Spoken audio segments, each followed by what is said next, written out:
네, 북한 문제와 한반도 외교안보 뉴스를 심층 분석해보는 한반도 리뷰 시간입니다. 오늘 국방연구원 안보전력센터장이신 이우령 박사 나오셨습니다. 어서 오세요. 네. 네, 북한과 러시아가 전략적 동반자 관계 협정에 대한 비준을 맞췄습니다. 양쪽 다 이제 서명을 한 거니까 어떻게 보면 좀 파병의 근거로 내세울 수가 있게 됐다. 뭐 이렇게 볼 수 있는 겁니까?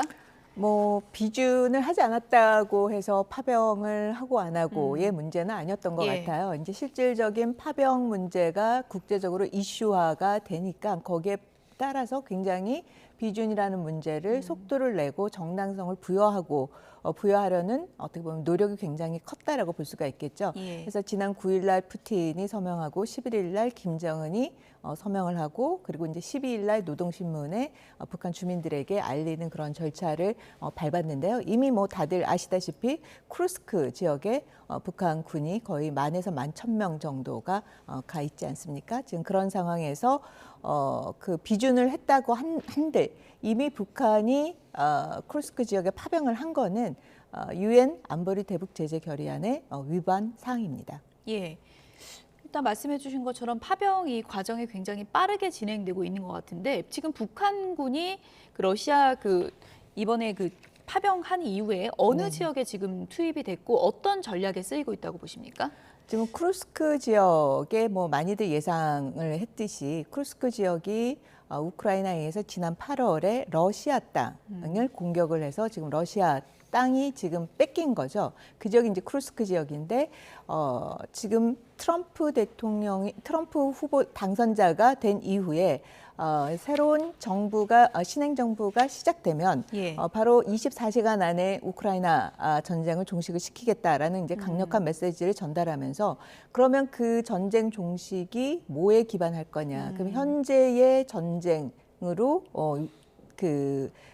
땅을 서로 차지하고 있는 것 중심으로 전개될 가능성이 높다라는 거죠. 그렇다면 푸틴 대통령 입장에서는 예. 오랜 집권을 하고 러시아의 그런 강한 러시아를 내세웠지만 처음으로 스탈린 이후 지금 최장기 집권을 함에도 불구하고 러시아 땅을 빼앗긴 지도자가 되는 거죠. 예. 그렇기 때문에 지금 뭐 조기 종전이 될 가능성이 높다라고 이야기를 하지만 이 조기 종전의 그 전제 조건은 푸틴 입장에서는 쿠르스크 지역을 완전히 회복한 다음에 종전을 하겠다라는 입장이 깔려 있고 예. 그렇기 때문에 쿠르스크 지역에 있는 북한 군이 가서 여기에 전투가 앞으로 향후 좀 치열할 가능성이 높다라고 평가가 되고 있는 거죠. 트럼프 당선인이 어쨌든 이 전쟁 내가 뭐 시간까지 못 박아서 24시간 안에 끝나겠다고 하는데 그렇게 빨리 끝내겠다고 공언을 한 거는 뭔가 보관이 있는 겁니까? 보관이 있다기보다는 어떻게 예. 보면은 지금 현재의 트럼프 일기에 비해서 가장 큰 달라진 점이 두 개의 전쟁이 지금 진행이 되어 있고 예. 이 두 개의 전쟁 상황하에 트럼프 정부가 2기가 시작이 된다라는 거죠. 그런 측면에서 트럼프 행정부가 달성하고자 하는 어떻게 보면 고립주의, 신보수주의를 그거를 달성하려고 한다면 국제 체제가 안정화가 돼야 되는 거죠. 미국이 고립주의를 외쳤을 때 그 고립주의를 통해서 미국의 이익을 극대화시키기 위해서는 국제 체제가 안정화가 되어져야 된다라는 거죠. 옛날 19세기 뭐 20세기 초에 그 미국의 고립주의라는 것은 그 당시의 국제 체제, 국제 질서는 안정적이었기 때문에 그것이 가능했었는데 지금은 고립주의를 외치고 어떤 보호무역주의를 외치는데 국제 정세가 굉장히 미국한테는 불리한 거죠. 그렇기 예. 때문에 두 개의 전쟁에 대한 조기 종식을 이야기하고 있는 거라고 볼 수가 있겠죠. 예. 워낙에 뭐 대선 때부터 푸틴은 내 친구라고 강조했으니까 푸틴과 트럼프 당선인 사이에 뭔가 이 해법을 놓고 교감이 있을 가능성도 있는 건가요? 어떻게 보십니까? 글쎄요, 뭐 그거는 뭐 정치인들의 어떻게 보면은 서로 전략적 커뮤니케이션을 하고 있는 거라고 볼 수가 있는 거고요. 실질적으로 앞서 말씀드렸듯이 그렇게 전쟁을 종식시키기에는 여러 가지 변수들이 훨씬 많이 지금 작용을 하고 있기 때문에 두 정상의 이익에는 그게 맞습니까? 두 정상의 이익에 꼭 맞는다라고 볼 수는 없는 거죠. 예. 왜냐하면은 이 전쟁의 종식이 푸틴의 승리로 인식이 되면서 전쟁이 종식이 된다면 미국한테 유리할 리가 없는 거죠. 예. 그랬을 경우에 유럽이라든지 중국이라든지 이런 국가들의 어떻게 보면 협력이라든지 갈등 부분이 훨씬 커지기 때문에 전쟁 종식을 만들어낸다고 하더라도 거기에서 가장 중요한 변수 중에 하나는 푸틴의 승리 여부의 문제를 어떻게 다뤄야 되느냐에 예. 대한 이 부분도 굉장히 중요하다라고 보여집니다. 네, 어쨌든 지금 우리 정부 입장에서는 방어용 무기 공급 이런 단계적인 계획 같은 것을 좀 고민했었는데 네네. 트럼프 당선인이 이렇게 빠른 전쟁 종결로 입장을 정하는 분위기로 간다면 우리도 좀 플랜을 바꿔야 되는 겁니까? 어떻게 보십니까? 그거는 트럼프 당선자가 향후 이후 정부에 들어와서의 우크라이나 전쟁을 정말 어떤 형태로 이끌어가느냐에 예. 따른 변수도 있긴 하지만 우리 입장에서는 궁극적으로 우크라이나 전쟁 상황이 정말 어떻게 진행되느냐 부분도 굉장히 중요한 것 같아요. 그러니까 우크라이나 전쟁이 휴전이 됐던 종식이 됐던 아니면 전투가 중지가 됐던 어떤 형태가 될지는 지금 예. 아무도 모르는 상황인 거죠. 그렇군요. 그런 상황에서 북한군이 지금 파병의 문제와 관련돼서 이 부분이 어떻게 전개되느냐에 따라서 우리의 유연한 단계적인 대응 조치가 있지 않을까라는 생각이 변화 듭니다. 추이를 좀 그렇죠. 봐야 된다라고 네네. 얘기를 해주셨는데 뭐 파병 문제 때문인지 모르겠지만 북한이 미국 대통령 당선인 확정 이후에도 지금 아무 반응을 보이지 않고 있거든요. 이거 좀 네네. 전략적인 거라고 보십니까? 전략적이진 않고요. 예. 이런 반응이 이례적이진 않아요.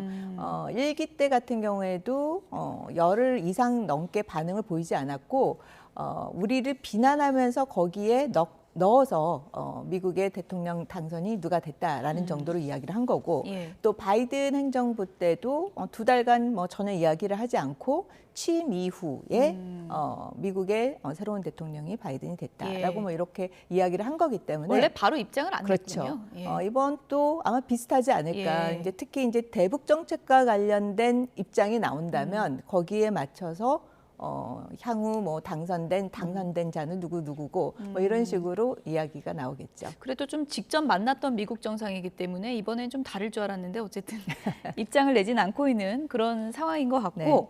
어쨌든 지금 트럼프 내각 본격 출범하면 외교적인 방향이 어떻게 될 것인가 네. 국무장관 내정자를 보면 좀 알 수가 있는데 네네. 마르코 루비오 상원의원이요. 네네네. 기사를 보니까 굉장히 강경한 발언을 많이 했던 사람인데요.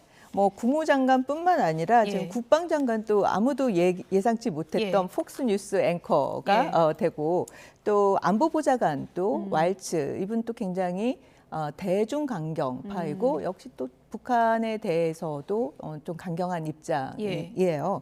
그다음에 또 DIA의 국가 그 정보국장도 역시 보면 대북 그 강경파라고 볼 수가 있는데 지금 보면 대부분 외교 안보 진영이 40대, 50대의 젊은 어떻게 보면 비교적 젊은 인물들이 중심을 잡고 있고 대부분이 중국에 대해서 강경한 태도를 갖고 있는 사람들로 많이 구성이 되어 있고 또 루비오 지금 지명자 같은 경우에는 북한에 대해서도 굉장히 강경한 입장을 갖고 있어요. 그래서 향후 지금 외교 안보 정책과 관련돼서는 인태 지역에서는 일단 그 트럼프 대통령이 말한 중국과의 전략적 경쟁에서 어떻게 보면 디커플링과 관련된 정책을 외교 안보적으로 주도적으로 하는 사람들을 전진 배치시켰다라고 볼 수가 있겠죠. 예. 마르코 루비오 내정자는 과거 발언을 보니까 김정은 위원장한테 미치광이다 이런 표현까지 그렇죠. 썼던데 강력한 발언했죠. 예, 이제 공식 임명이 된다면 네네. 트럼프 일기 때보다는 북한에 좀 강경 노선으로 갈 수도 있다. 그래서 그런 분석이 나오던데 좀 동의하십니까? 그런 분석에는? 지금 예. 루비오 지명자 같은 경우에는 예. 중국에서도 제재 리스트에 2번이나 오를 만큼 그렇군요. 북한뿐만 아니라 중국에 대해서도 굉장히 예. 강경한 입장을 갖고 있고 예.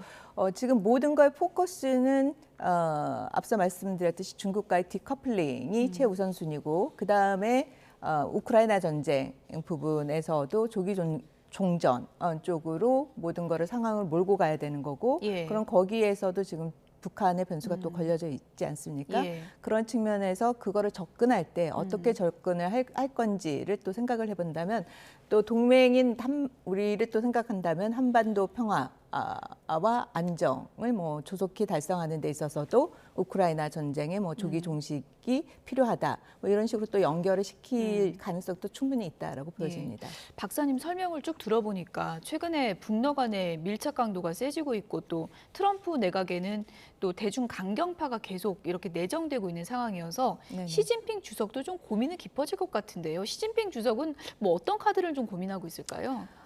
지금 중국 입장에서도 지금의 이런 상황이 예. 녹록치 않은 거죠. 예. 어떻게 보면 북한에 대한 중국의 절대적인 영향력이 지금 러시아로 인해서 상당 부분 감소하고 있다라는 부분이 위협적으로 느껴질 테고요. 파병에 대한 입장도 아직 안 낸 네, 거죠? 아직 안 내고 예. 있죠. 그리고 결국에는 중국이 미국과의 전략적 경쟁하면 인태 지역에 대한 영향력 확보인데 결국에는 러시아가 북한과의 그런 관계를 긴밀히 한다면 러시아 역시 인태 지역으로 나오는데 북한을 전략적으로 활용을 할 수 있다라고 보여집니다. 아마 그런 이 여러 가지 이유 때문에서인지 지금 아이펙에서 보면 우리가 또 한중 정상회담이라든지 여기서 보면 굉장히 좀 적극적으로 중국이 우리와의 그런 협력 부분, 또 한반도 지역에서의 평화 부분, 그러니까 안정 부분을 또 강조한 면이 없잖아 있다라고 볼 수가 있겠죠. 예. 어쨌든 북한이 미국 정권 교체기마다 이제 도발을 하면서 이제 미국의 관심을 끄는 전략 그런 것을 이제 반복적으로 써왔는데 네네. 이번에 어떻게 보세요? 무슨 핵실험도 준비는 다 끝났다 이런 얘기 계속 나오고 있었잖아요. 네네네. 예.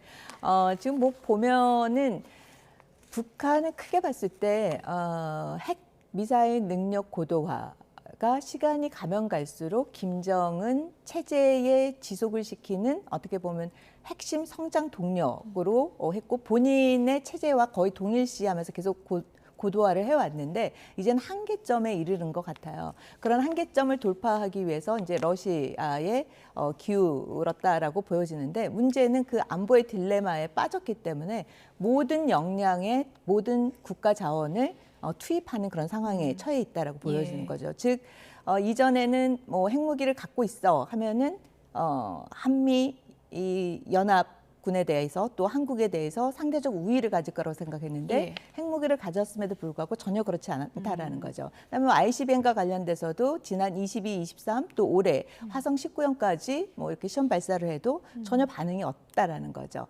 그다음에 또 재래식 전력 관련돼서 현대화 부분, 그다음에 뭐 자폭 공격 드론이라든지 이런 부분에 있어서 보면 다시 재래식 전력화의 현대화 부분에 관련돼서도 또 집중 투자를 하고 있는 거죠. 그래서 예.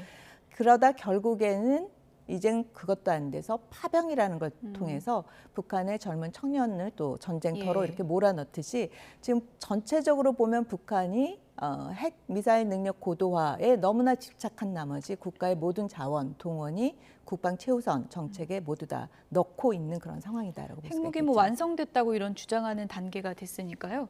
끝으로 박사님 이걸 좀 여쭤볼게요. 어쨌든 앞으로 뭐 김정은 위원장이 북미 대화 재개를 기다리는지 아닌지는 네. 속내는 알 수는 없지만 트럼프 일기 때와는 다르게 그때 이제 북미 대화가 비핵화를 전제로 한 대화였잖아요. 네, 네. 지금은 분위기가 달라졌다. 네, 네. 때문에 트럼프 당선인도 뭐 북미 대화에 그때처럼 적극적으로 나서긴 힘들 것이다. 이런 분석들이 있던데 그건 어떻게 보세요? 아무래도 좀 우선순위가 후위로 밀려졌다라고 예. 볼 수가 있고요. 이제 북한 핵 문제와 관련돼서는 어쨌든 지금 중국, 러시아, 북한 모두 다 지금 핵 문제와 관련돼서 미국이 동맹 국가들에 대한 확장 억제 문제에 관련돼서 보다 더 강화하는 쪽 방향으로 갈 수밖에 없고 미국 역시 핵무기와 관련돼서 지금 현대화를 지금 추진을 하고 있는 그런 단계이기 때문에 어쨌든 가장 중심고리에 있는 북한의 완전한 비핵화의 문제는 계속해서 가져갈 수밖에 없지만 이거와 관련돼서 대화의 장에 북한에서는 나올 가능성이 그렇게 높지는 않은 거죠. 그렇군요. 그런 상황에서 트럼프 행정부 2기가 시작이 되더라도 대화보다는 오히려 확장 억제 강화라든지 어떻게 보면 제재 강화라든지 이런 쪽으로 갈 가능성이 훨씬 높다라고 보여집니다. 뭐 특히 지금까지 나온 트럼프 이기 진용만 봐도 북한이 참 만만치는 않은 상대일 것 같다 그런 생각 들었습니다. 지금까지 이호령 박사였습니다. 고맙습니다. 네.